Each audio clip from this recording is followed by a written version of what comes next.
Je m'appelle Ghislain et ça fait 18 mois que j'ai pas touché une boucle for. Jusque-là, ça va en fait, je ressens pas trop de manque. Euh, En fait, c'est vrai que le titre de ma presse il est un petit peu racoleur, j'avoue, parce que la boucle for, en fait, j'ai rien contre. Hein, c'est quelque chose qu'on utilise tous les jours dans tous les langages et qui fait le job.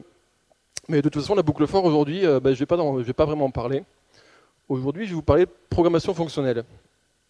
Mais en fait, la programmation fonctionnelle, je vais pas vraiment non plus en parler. Parce que moi j'ai eu pendant longtemps un gros problème avec la programmation fonctionnelle, c'est que j'y comprenais absolument rien, et ça pour plusieurs raisons. Parce que la programmation fonctionnelle, quand on essaie de me l'expliquer, on essaie de m'expliquer tous ces trucs-là qu'on voit là-dedans, et auxquels je comprends absolument rien, et auxquels je suis pas habitué. Moi je suis développeur Java depuis longtemps. Et ces concepts-là, c'est des trucs qui sont complètement abstraits pour moi. Alors moi, j'ai l'habitude de manipuler mes classes Java, mes librairies Java, etc. Et tout ça, c'est des choses que je comprends pas.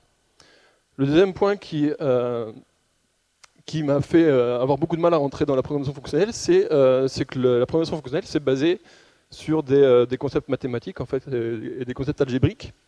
Alors sans être une vraie quiche en maths, je suis pas non plus super bon. Et à chaque fois qu'on a essayé de m'introduire à la programmation fonctionnelle, on a essayé de m'expliquer ces concepts-là. Et du coup, j'arrivais pas à transposer en fait ces concepts dans ma vie de dev de tous les jours et à savoir qu'est-ce que ça allait pouvoir m'apporter. Parce qu'en fait, moi, ce qui m'importe derrière, c'est que quand j'écrive mon code, ça m'apporte quelque chose. C'est pas juste de dire je fais de la programmation fonctionnelle pour faire de la programmation fonctionnelle en fait. Et en fait, je me suis rendu compte que le souci, c'est qu'à chaque fois qu'on avait essayé de me présenter tout ça, c'est qu'on avait abordé la chose par la théorie. J'ai vu des confs, j'ai suivi des tutos, des cours en ligne, etc. Et à chaque fois, même le code qu'on me montrait, c'était du code qui avait pour but d'expliquer tous ces concepts-là, les gros mots que je me suis promis de ne pas prononcer aujourd'hui, qu'on a vu dans le nuage de mots. Et du coup, j'ai jamais réussi à transposer ça dans ma vie de tous les jours de dev. Jusqu'à il y a un peu moins de 2 ans maintenant, quand,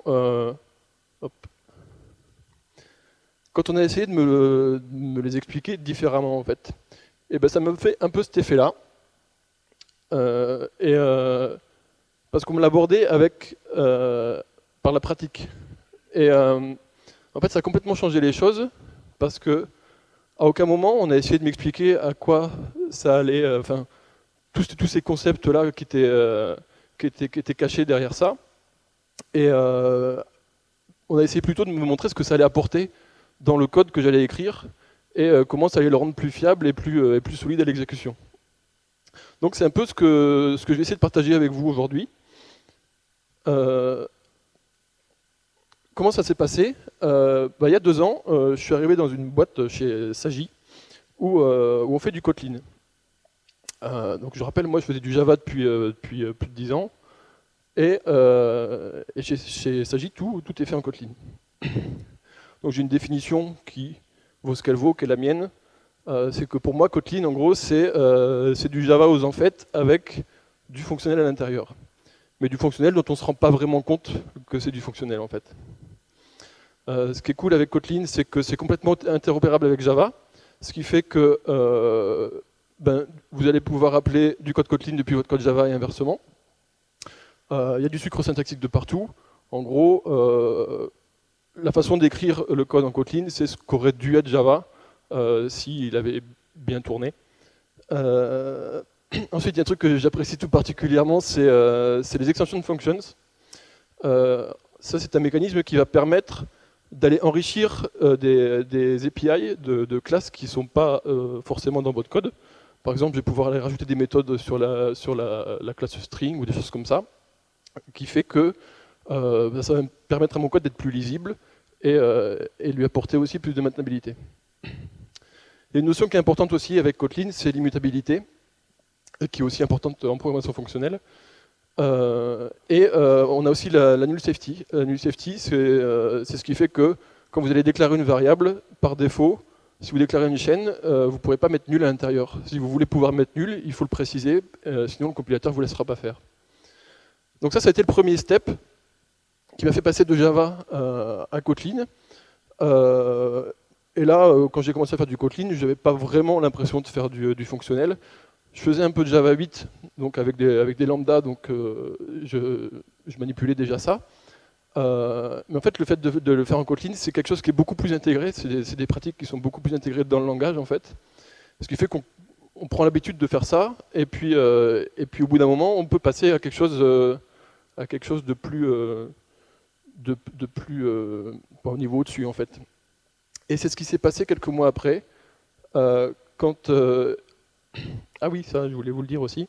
Un truc qui est important pour moi, c'est que Kotlin, on entend beaucoup parler dans le monde du dev Android, parce que c'est le langage qui a été choisi pour faire du dev Android par défaut. Faut savoir que c'est pas forcément obligatoire de le prendre que pour ça. En fait, ça tourne très bien. Enfin, c'est un langage qui tourne dans la JVM. Nous, toutes nos applis, les backends, ils sont faits en Kotlin et ça se passe très bien.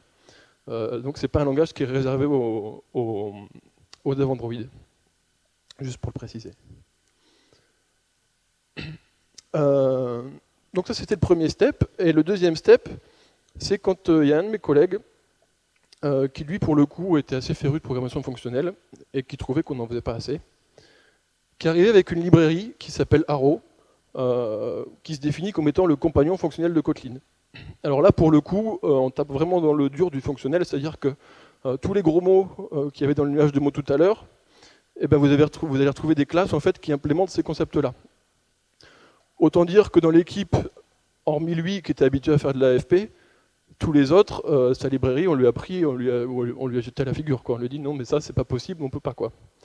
Et puis en fait, on s'est posé, et il nous a expliqué un petit peu ce qu'il y avait derrière, mais pareil, toujours pareil, sans essayer de nous expliquer les concepts de programmation fonctionnelle. Il nous a montré qu'il y avait aussi d'autres choses qui étaient peut-être plus simples et plus abordables et qui allaient pouvoir nous aider à améliorer notre code, en fait. Et finalement, c'est ça qui est important.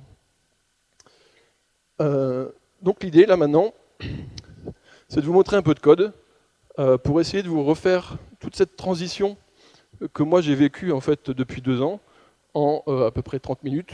Donc autant dire que ça va être un peu intense. Mais voilà, l'idée, en fait, c'est vraiment de vous montrer que des fois, en fait, on peut introduire des concepts fonctionnels, pas juste pour dire on fait de la programmation fonctionnelle, c'est cool, mais parce que ça sert vraiment le code qu'on écrit, en fait.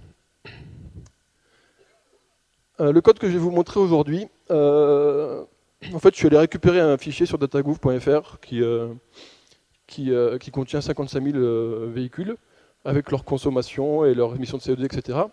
Et l'objectif du code, c'est d'afficher le taux moyen d'émissions de CO2 groupé par marque, pour voir qui est-ce qui pollue et qui est-ce qui ne pollue pas. Qu'est-ce qui fait du Java? Qui est-ce qui a l'habitude de manipuler les lambdas dans Java? Quasiment tout le monde. Ok. Donc je vais pouvoir passer rapidement sur ça. Bon, parce que je vous ai un peu menti, en fait, j'ai dû refaire des boucles for pour la présentation. Ça m'a fait bizarre.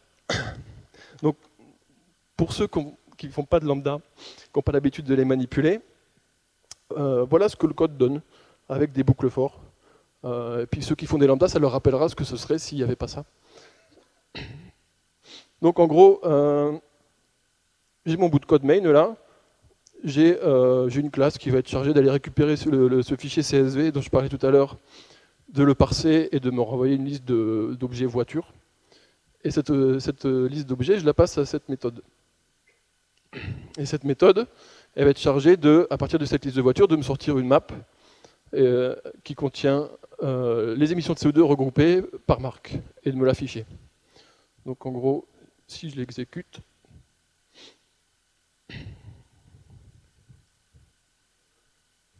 ça compile.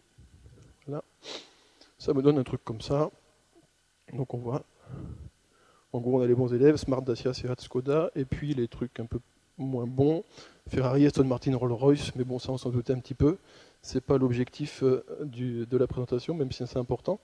Donc avec mes boucles for, je ne vais pas rentrer dans le détail, mais ce qu'on voit, c'est que je vais avoir à itérer plusieurs fois sur mes listes pour faire mes regroupements et à la fin afficher mes données. En Java 8, ça va me donner ça. Donc ceux qui connaissent les lambda, ça va leur parler. Donc on voit que c'est déjà beaucoup plus succinct, en fait, beaucoup plus compact et beaucoup plus lisible. Et ça, c'est déjà de la programmation fonctionnelle, en fait. C'est que on va appeler des méthodes dans lesquelles on va passer des méthodes en référence, en paramètres. Donc là, je vais prendre ma liste de voitures, je vais la transformer en stream parce que dans Java, pour pouvoir appeler et manipuler des lambdas sur des listes, il faut en faire un stream. Je vais les filtrer pour garder que les voitures qui sont essence et diesel.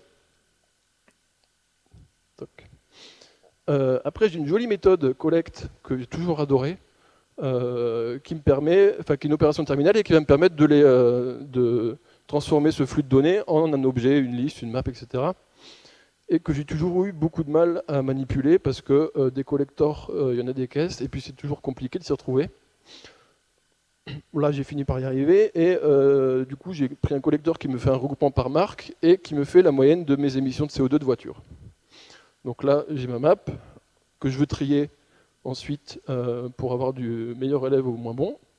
Donc là, je repasse je fais une liste d'entrée, une liste de map entry que je vais mettre dans un stream, que je vais trier, que je vais transformer en chaîne de caractères, et sur lesquels je vais itérer à la fin pour afficher mon code. Bon là, il n'y a rien de nouveau, hein, Java 8 c'est sorti depuis des années. Maintenant je vais vous montrer ce que ça va donner.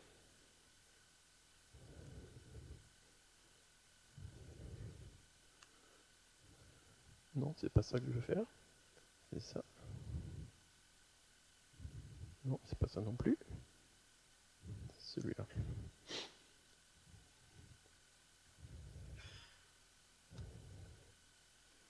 Si je fais ça en Kotlin. Donc en Kotlin, j'ai la même chose, la même méthode. Globalement, ça ressemble à peu près, à la différence que ça va être un peu moins verbeux. Et parce qu'en fait, Kotlin, tous ces concepts fonctionnels qui ont été amenés au niveau de Java dans les API stream, etc., lui, il les intègre aussi dans les API list, etc. Ce qui fait que là, dans mes voitures, dans ma liste de voitures, je ne suis pas obligé de repasser par un stream. Toutes les méthodes que j'ai sur mes streams, qui s'appellent des séquences en fait en Kotlin, je les ai aussi sur mes listes directement. Donc j'ai filtré de la même façon. J'ai gardé que les voitures qui sont essence et diesel.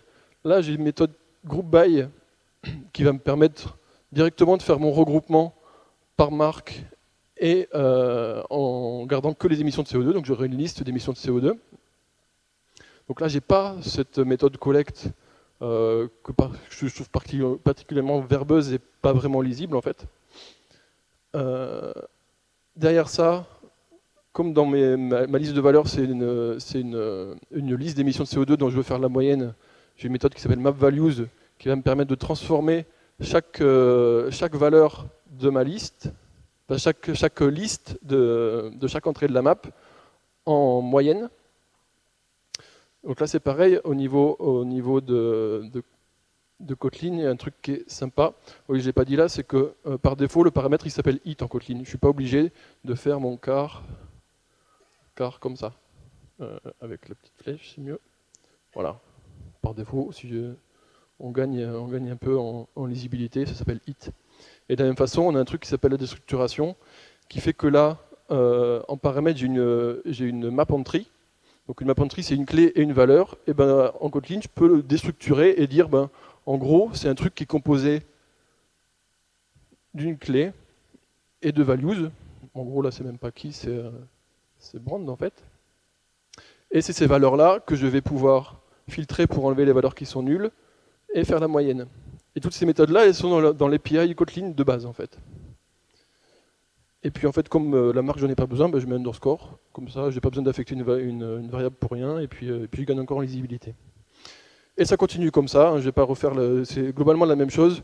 Ce qui est important ici, c'est que finalement, on se retrouve avec du code qui est, selon moi en tout cas, plus lisible que la version Java. Et quelque part, ça a été important en fait, dans cette transition vers une façon de développer plus fonctionnelle, c'est que si votre code, déjà de base, il est compliqué à lire, quand vous allez y ramener de la complexité par-dessus, forcément, il va être encore plus compliqué. Alors que si il est déjà lisible de base, vous pouvez passer au cran au-dessus et puis amener d'autres trucs. Une chose aussi que vous avez peut-être...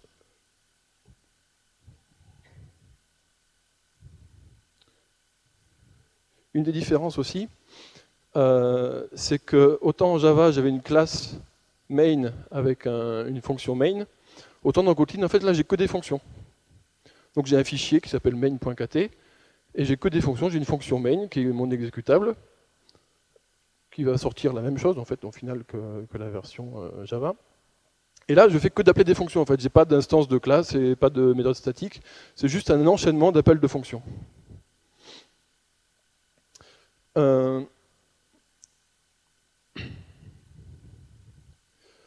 Autre chose, au niveau de mon modèle de données, donc comme je vous ai dit, moi je vais récupérer un fichier CSV qui contient des chaînes de caractères et je vais les transformer en objet. Mon modèle de données, c'est ça. C'est des voitures, un modèle, une consommation, émission, énergie, etc. En Kotlin, vous voyez, déjà je peux regrouper mes données par type en fait dans le même fichier. Je peux avoir plusieurs classes dans mon même fichier. Là, en l'occurrence, j'ai un seul fichier avec 4 classes à l'intérieur. Je vous laisse imaginer en Java ce que ça donnerait de déclarer des classes comme ça. Là, par défaut, en fait, je déclare ma classe voiture avec son constructeur, qui contient toutes les propriétés de ma classe voiture, qui au passage sont des propriétés immutables avec val, à la différence de var, où là ce serait mutable. Mais par défaut, je les mets immutables. Et en gros, Kotlin il va s'occuper, pour faire l'interop avec Java, de générer mes getters et mes setters s'il y a besoin aussi. Donc moi, depuis ma classe Java, je vais pouvoir travailler sur ma classe car en appelant le get model, get name, etc. Sans avoir à les déclarer. Donc là encore, en termes de verbosité et de complexité du langage, on gagne énormément. Et il y a ce petit mot-clé là, data class. Alors pour ceux qui ont touché un peu à Scala, c'est un peu l'équivalent des case class en Scala. Ça fait quoi? Ça fait que en rajoutant ce mot-clé là sur ma classe, je vais avoir gratuitement l'implémentation du equals, du hashcode et d'une méthode copy. Et tout sera basé sur les propriétés en fait, de ma classe. Ce qui fait que par exemple, étant donné que ma classe est immutable, si j'instancie une nouvelle, une nouvelle émission, on va faire val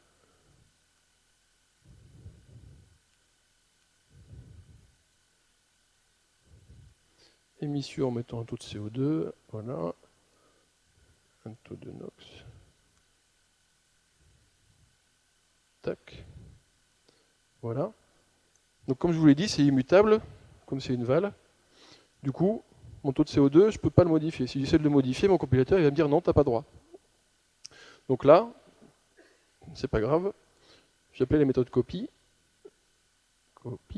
voilà, et je vais lui dire mon taux de CO2 est égal à 15. Ce qui fait que là, j'aurai en sortie, j'aurai une instance d'émission qui aura toutes les mêmes propriétés que ma variable émission là, mais dont la valeur de CO2 sera 15. Au passage, là, il y a un truc qui est pas mal aussi, c'est que dans Kotlin, j'ai des paramètres nommés. Ce qui fait que quand je vais instancier ou faire des appels de méthode, mes paramètres, je vais pouvoir les passer dans n'importe quel ordre à partir du moment où je leur mets le nom. Et ça, c'est intéressant. Si je reprends ma... Là, je vais aller dans la classe qui est chargée d'aller parser mon fichier CSV et de construire de transformer les lignes de mon fichier CSV en voiture, en objet voiture. En Java, j'ai un truc comme ça.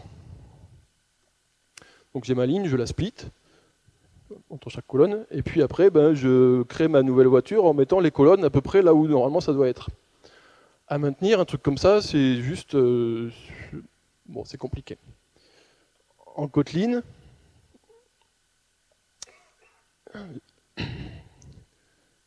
voilà ce que ça va donner en fait. C'est-à-dire que je vais créer ma voiture, et je vais lui dire, dans le name, c'est cette colonne, dans la puissance, c'est telle colonne et telle colonne. Et du coup, bah forcément, là, d'un coup, le code il devient beaucoup plus lisible. Et puis, bah, pour ceux qui font des applis web où on envoie du JSON et où la voiture est sérialisée, par exemple, et ben on a déjà quelque chose ici, rien qu'à la notation, où on va voir à peu près déjà ce que la sérialisation va renvoyer, quoi. Du coup, ça, mine de rien, c'est vachement bien. Tout à l'heure, je vous parlais des extension functions. Donc ces fameuses fonctions que vous allez pouvoir définir dans votre code pour ajouter des méthodes sur des API, des classes qui ne sont pas la classe courante en fait. C'est ce que j'ai fait par exemple ici. Donc là pour les consommations urbaines, moi je lis des chaînes de caractères et je vais les transformer en big décimal. Et il n'y a pas de méthode big décimal par défaut. Moi je voulais un truc safe, parce que si jamais, comme mon jeu de données n'est pas forcément très bien rempli, des fois il arrive que ce soit nul. Et du coup, si j'essaie de créer un big décimal avec un nul en paramètre, j'ai une exception, et moi j'aime pas les exceptions. Du coup, bah, je me suis créé une extension qui fait que il va tester est-ce que la chaîne sur laquelle j'ai appelé toBigDecimal, est-ce qu'elle est nulle ou vide. Dans ce cas-là, je renvoie nul, sinon je renvoie un big décimal qui contient la valeur. Et j'ai pas d'exception. Et en fait, cette méthode-là, elle sera disponible dans tout le corps de ma classe. Donc je gagne en lisibilité. J'aurais très bien pu faire un toBigDecimal qui prend en paramètre la chaîne, mais là, en fait, l'avantage, c'est que c'est beaucoup plus, plus lisible. Et puis dans la mesure où je peux aussi, j'aurais très bien pu définir cette méthode dans un fichier complètement à part et la mettre publique, ça fait qu'elle aurait été disponible dans tout mon projet.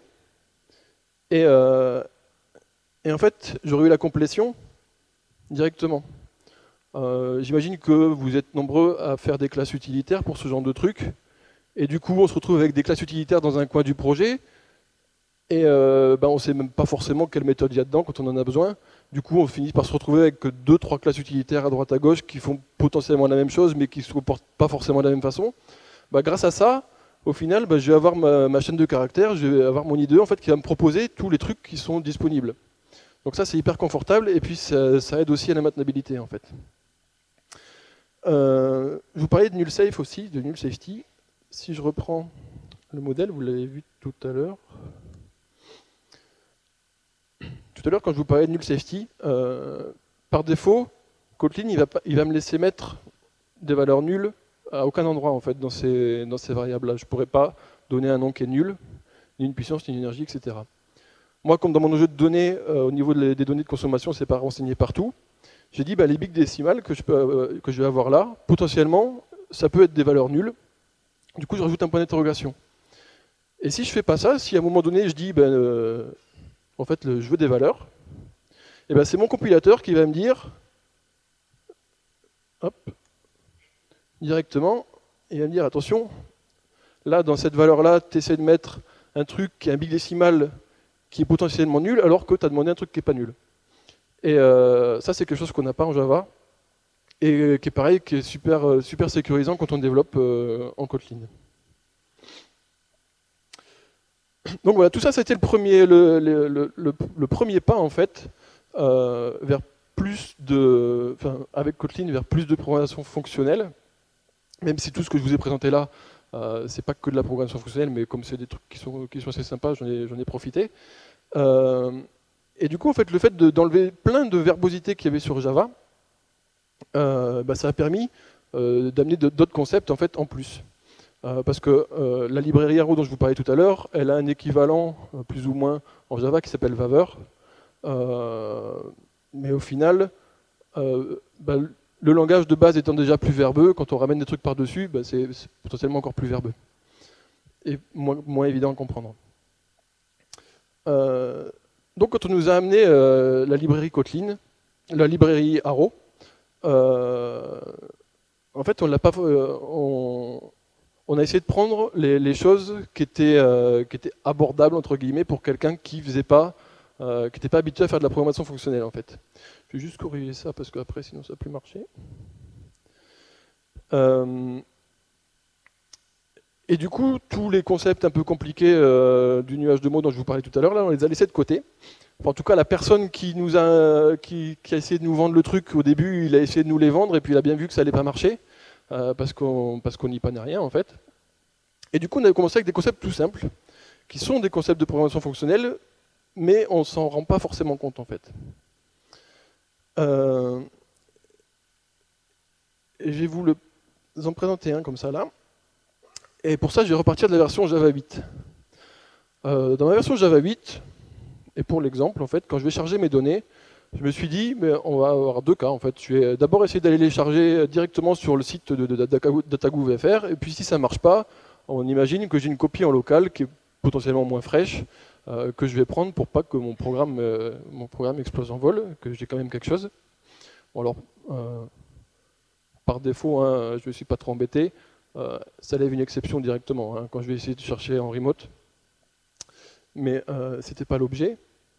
Du coup, ce qui va se passer en Java, c'est que on va avoir des jolis try-catch. J'ai essayé de charger mon fichier en remote, ça ne va pas marcher. Donc dans mon catch, je vais essayer de le charger en local.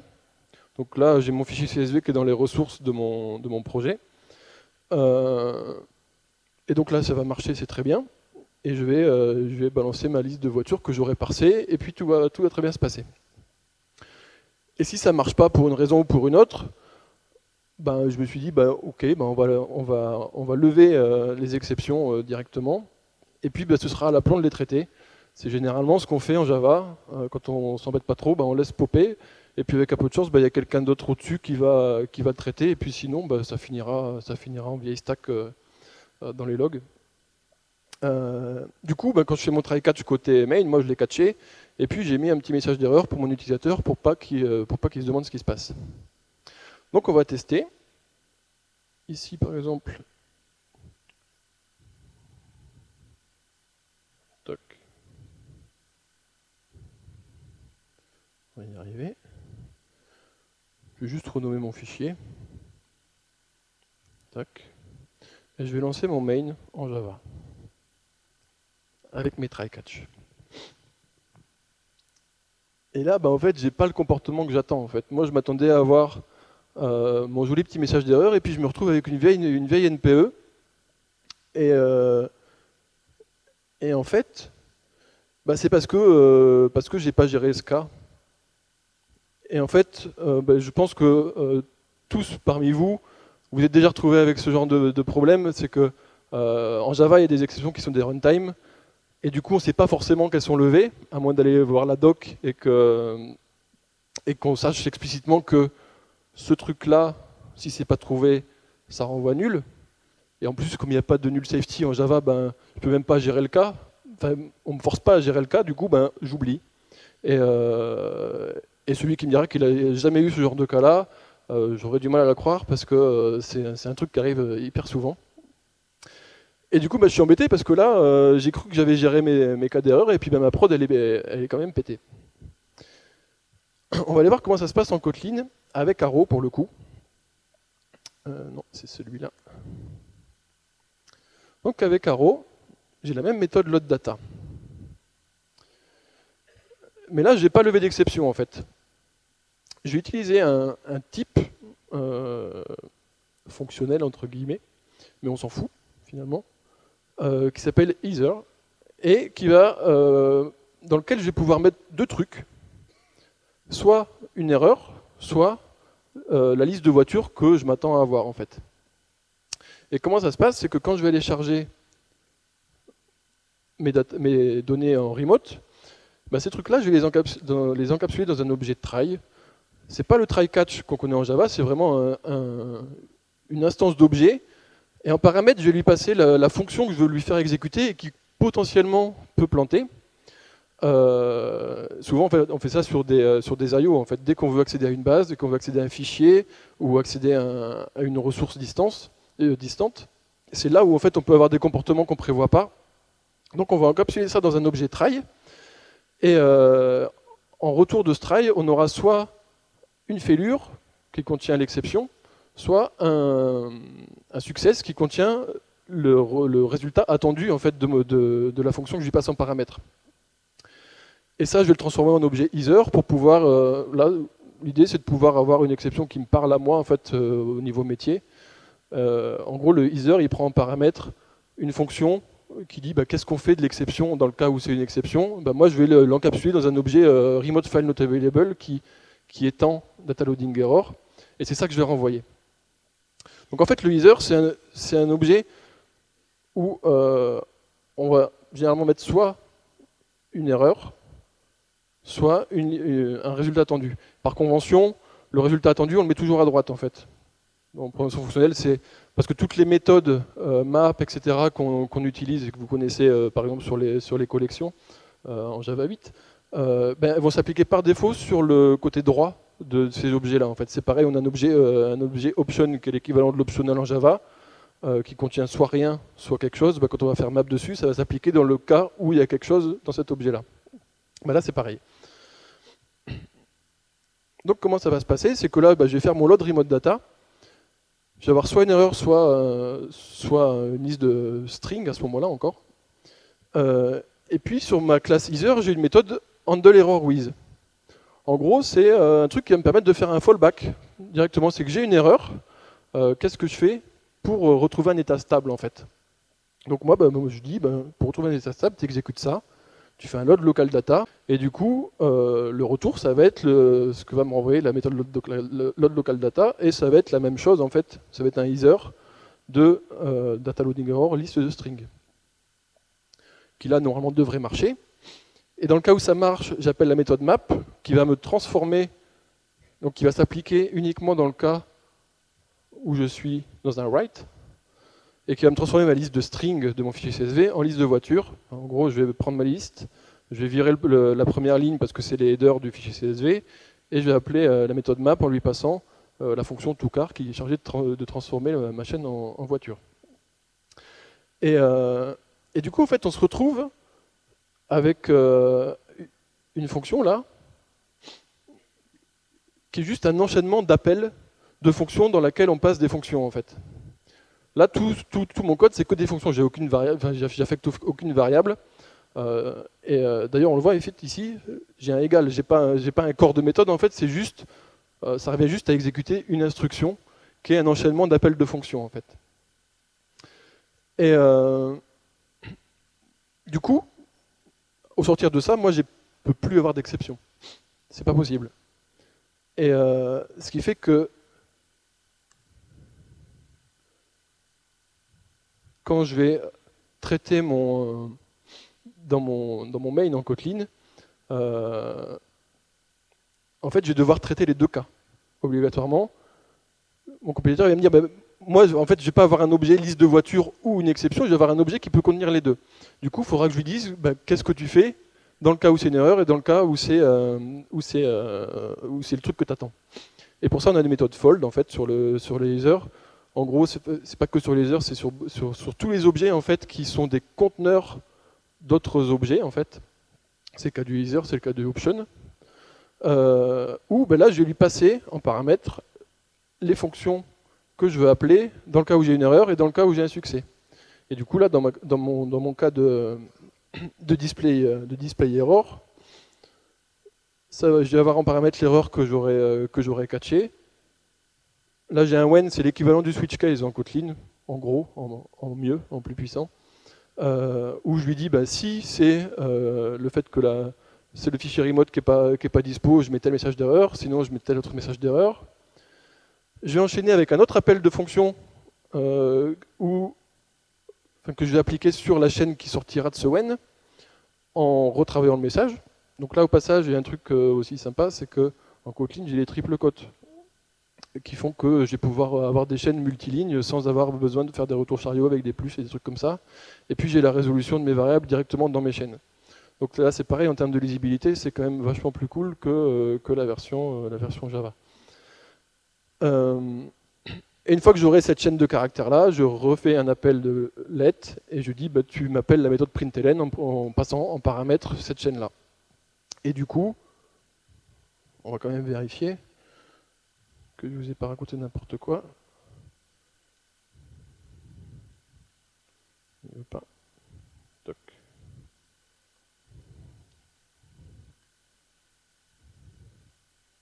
Pourquoi il ne se lance pas? Ah, parce qu'il est tout petit. Donc voilà, quand je lance la version Kotlin, ma NPE, elle a disparu en fait. Je l'ai attrapée et je lui ai dit, j'ai pas réussi à télécharger le fichier local. Et au final, ça m'a pas coûté beaucoup plus cher que de faire ma gestion de throw en Java. Et j'ai utilisé des objets qui, derrière, ont des concepts qui sont liés à la programmation fonctionnelle, sans m'en rendre compte en fait. Et en fait, c'est ça qui, en tout cas, moi, m'a permis de rentrer dedans, en fait. C'est que, à partir du moment où j'ai commencé à utiliser ces concepts-là, et à force de l'utiliser et puis de voir comment vraiment ça fonctionnait, on commence à comprendre les concepts mathématiques qu'il y a derrière la programmation fonctionnelle. Et même sans comprendre tous les gros mots qui étaient affichés tout à l'heure dans le nuage de mots, il y a des trucs qui s'éclaircissent petit à petit. Et puis au fur et à mesure, on va rajouter des trucs et puis on va voir qu'il y a tel ou tel truc qui pourrait nous rendre service dans tel ou tel cas quand on a un algo à développer. Et c'est comme ça en fait que, en tout cas pour moi et je pense pour l'équipe dans laquelle je bosse, qu'on a pu rentrer vraiment dans un mode de fonctionnement où on fait des devs qui sont plus orientés fonctionnels et avec du code qui est plus robuste en tout cas. Il y a un autre truc, oui, je vais avoir le temps d'en parler. Un autre truc qui est assez sympa, j'en ai pas parlé là, mais c'est la notion de sealed class. Ça c'est pareil, c'est une notion qui est présente dans Kotlin. En gros, une sealed class, là moi je vais avoir défini les erreurs potentielles que je peux trouver en exécutant mon code, mon chargement de données.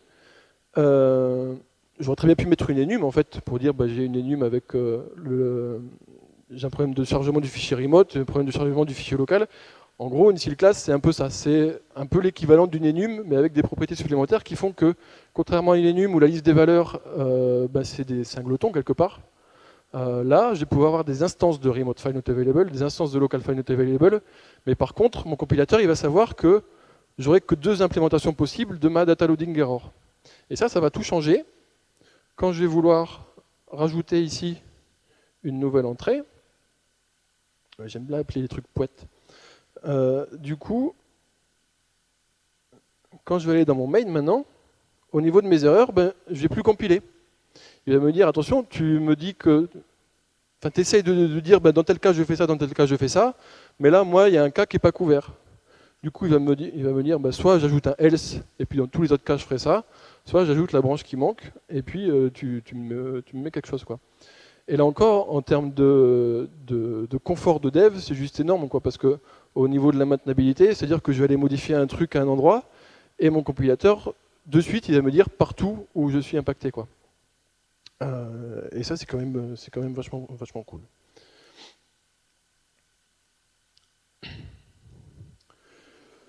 Pour résumer tout ce que je viens de vous dire là, de passer d'un mode de développement où je faisais du Java 8 à un dev où j'ai commencé à faire du Kotlin et où on est venu rajouter Arrow derrière, ça a apporté plusieurs trucs.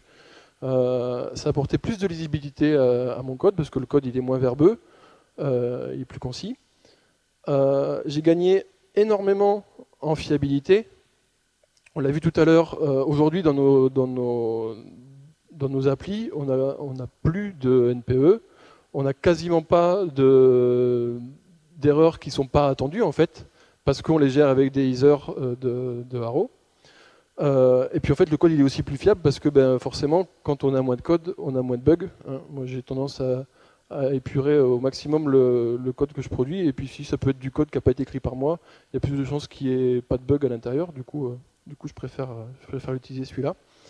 On a gagné aussi en maintenabilité, donc on vient de le voir là par exemple avec les sealed class de Kotlin. Ça nous aide vraiment à maintenir notre code plus facilement en fait. Et la clé aussi, ça a été le fait que ce soit quelque chose qui était très progressif en fait. Parce que je ne voulais pas montrer là, mais en fait le projet dans lequel j'ai mes exemples là, c'est un seul projet où j'ai à la fois du Java, du Kotlin, et puis du Arrow, mais ça c'est juste une lib. Et par exemple, j'ai mon modèle qui est en Kotlin, bah, mes classes Java, elles interagissent avec comme si c'était du Java, quoi. Et là où c'est cool, c'est que bah, ça va permettre, même pour un projet qui est déjà écrit en Java 8, bah, de petit à petit intégrer des morceaux de Kotlin à l'intérieur, si on a envie de migrer, et de faire une transition vachement douce en fait. C'est pas un Big Bang où on doit tout poser et tout réécrire. Ça se fait plutôt pas mal. Pour conclure, dans notre cas, en tout cas chez Sagi, la transition elle s'est bien passée en fait vers un mode de développement qui était plus fonctionnel, parce qu'il n'y a pas eu de Big Bang en fait. Il n'y a pas quelqu'un qui est arrivé en disant hey, il faut faire de la programmation fonctionnelle, maintenant vous arrêtez vos conneries avec votre programmation impérative, la mode c'est le fonctionnel. Non, ça ne s'est pas passé comme ça. On y allait en douceur en fait. Et on est encore en train aujourd'hui d'apprendre des trucs. En fait, Arrow, il y a énormément de choses qu'on ne maîtrise pas dedans et qu'on ne connaît pas. Mais le fait d'avoir commencé à y toucher doucement, bah maintenant quand on est devant un problème d'algo à développer, bah, il y a des moments où on se dit ah bah tiens, il y a peut-être tel truc qui pourrait me rendre service que j'utilise pas encore, tel truc d'Arrow qui pourrait me rendre service dans ce cas-là, qui pourrait simplifier mon code parce que c'est quand même l'objectif à la fin, quoi. C'est pas de faire de l'AFP pour faire de l'AFP pour faire joli, c'est que ça rende service au code. C'est ce que je mets un peu plus bas. Et du coup, oui, ça permet petit à petit de faire un code qui est meilleur, quoi. Le gros point, en tout cas pour moi, qui a été important là-dedans, c'est de laisser toute la théorie des gros mots qu'on a vu au tout début de côté, en tout cas dans un premier temps. Maintenant, je commence à m'y intéresser et à comprendre les concepts qui sont derrière parce que je les ai assez utilisés en fait. Et il faut garder en tête que l'AFP, elle doit servir le code et pas l'inverse. Il ne faut pas dire on va faire de l'AFP parce qu'on nous a dit que c'était cool et que ça allait être bien. C'est que, enfin, il faut y trouver un bénéfice en fait quelque part et que ça apporte quelque chose à votre code. Nous, en l'occurrence, bah, ça a rendu notre code beaucoup plus stable et fiable en fait. Et du coup, oui, bah, comme je disais, c'est que une fois qu'on a vu que ça apportait des trucs, bah, ça donne envie de creuser un peu plus en fait, et d'avancer et d'en savoir plus et d'utiliser de plus en plus tous ces concepts en fait qui peuvent apporter des choses. Donc on a fait une transition, mais pas pour rien en fait. Derrière, il y a eu de vrais bénéfices. Bah, ça reprend un peu tout ce que je disais tout à l'heure. Hein. C'est qu'aujourd'hui, on a une gestion des effets de bord qui est largement meilleure que ce qu'elle pouvait être avant. On a un code qui est plus lisible. Alors, il faut quand même faire attention. Je vais quand même mettre un petit bémol sur le côté lisibilité. C'est que si on veut, avec Arrow, si on va trop vite, on peut vite se retrouver avec un code qui, pour le coup, devient un truc complètement fonctionnel et qui peut faire peur, en tout cas qui moi me ferait peur en tant que dev Java si on me collait ça devant le nez. Donc il faut vraiment y aller progressivement et que tout le monde monte en compétence dans l'équipe en même temps. Mais globalement, ça apporte une meilleure lisibilité et une meilleure maintenabilité. Et du coup, en fait, aujourd'hui, quand on livre notre code, on a beaucoup plus confiance dans ce qu'on livre qu'il y a 18 mois, en fait. J'ai juste un petit truc, c'est un petit merci par rapport à celui qui nous a introduit tout ça en fait dans l'équipe. Il y en a qui le connaissent ici, pour ceux qui ne le connaissent pas, il s'appelle François. Comme vous voyez, c'est quelqu'un qui aimait bien l'informatique, que du coup il a fait de l'informatique. C'est quand même bien d'aller au bout de ses rêves. Bon, blague à part, en fait c'est lui qui nous a ramené Arrow en fait dans l'équipe et qui nous a convaincus que ça pouvait nous apporter des choses même si c'était compliqué. Enfin, si ça pouvait paraître compliqué, et le fait est qu'il a eu raison. Voilà. Donc merci à lui. Et merci à vous.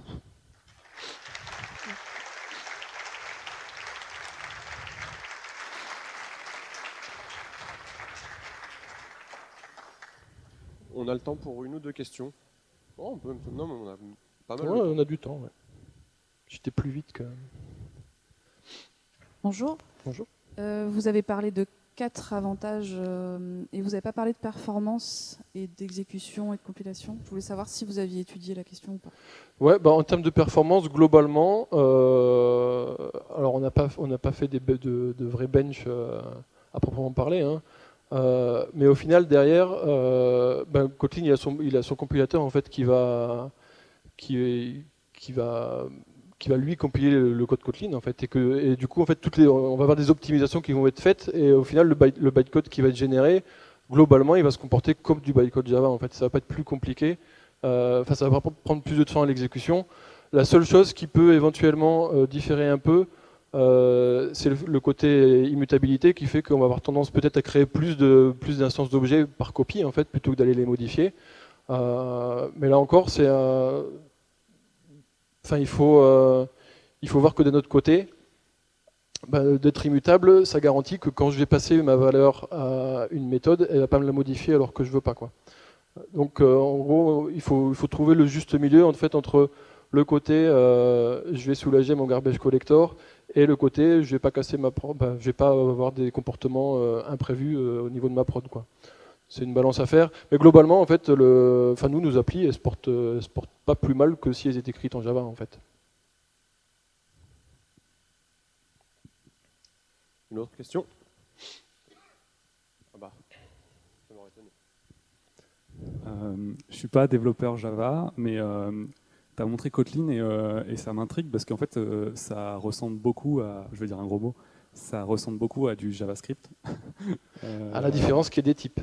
Ouais, c'est ça, en gros à du TypeScript quoi. Et je pense que c'est toute la différence en fait. Oui, mais du coup, tu as parlé en gros ça permet de d'écrire plus de choses avec moins de lignes de code. Oui, globalement c'est plus expressif, ouais. Ouais, parce qu'en fait, en gros, du coup, on va faire juste des maps et des filters et à la place de faire des boucles for imbriquées ou voilà. Et du coup, qu'est-ce que tu penses parce que moi, j'ai rencontré le problème dans d'autres langages, comme TypeScript ou JavaScript, où en fait, moins de code égale pas forcément la relecture facile, genre de son code 6 mois plus tard, quand on a enchaîné 5 filters et 3 maps et un groupe by. C'est pour ça que je pense que c'est vraiment important que ce soit progressif en fait. Parce qu'en fait, oui, c'est des API qui sont nouvelles en fait, qu'il faut s'approprier. De la même façon que quand tu commences à faire du Java quand on n'a jamais fait, faut que tu commences à connaître les API, que tu saches que telle méthode elle fait tel truc. Là, avec les maps, les flat maps, etc., il faut que tu saches à quoi ça sert en fait. Et une fois que tu sais ça, après tu le lis comme n'importe quel autre code que tu lis. Et en fait, Kotlin, le fait qu'il soit moins verbeux, en fait, c'est moins compliqué de lire du Kotlin que de lire la même chose en Java, déjà. Après, mais c'est pareil, c'est une question d'habitude. Moi, j'avais jamais fait de Kotlin avant d'arriver chez Sagi. Il m'a fallu un mois pour m'y faire, en fait, mais au bout d'un mois, je ne pouvais plus faire de Java, c'était pas possible, quoi. Du coup, je sais plus ce que je voulais dire. Mais oui, de toute façon, il faut s'approprier les trucs. C'est comme Arrow. En fait, quand on a ramené la librairie Arrow, les méthodes que vous avez vues, les folds, les choses comme ça, c'est des choses qui te parlent pas au début. Et c'est normal. Mais une fois qu'on t'a expliqué qu'un fold, c'est une méthode qui, quand tu as un objet qui a deux possibilités, tu lui dis, tu fais ça dans tel cas et ça dans tel cas, tu as compris ce que c'était le fold, et quand tu auras du code à relire qui appelle un fold, tu le comprendras aussi en fait. Et au final, c'est pas plus compliqué. Franchement, entre le code que j'ai montré rapidement tout à l'heure, où il y a les boucles for qui s'enchaînent sur 80 lignes, et puis les 10 lignes de map, de filter et de group by, je sais pas laquelle est la moins lisible. Mais je suis d'accord avec toi, j'ai tout de suite compris ce que tu as fait en fait, dans le code que tu as montré en Kotlin. Alors que j'ai jamais vu Kotlin de ma vie. Voilà.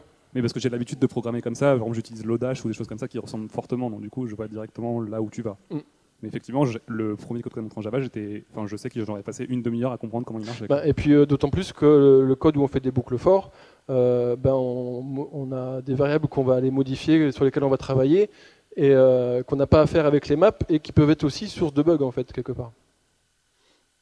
Merci. Tu as utilisé tout le temps de parole qui restait. Merci. Merci à vous.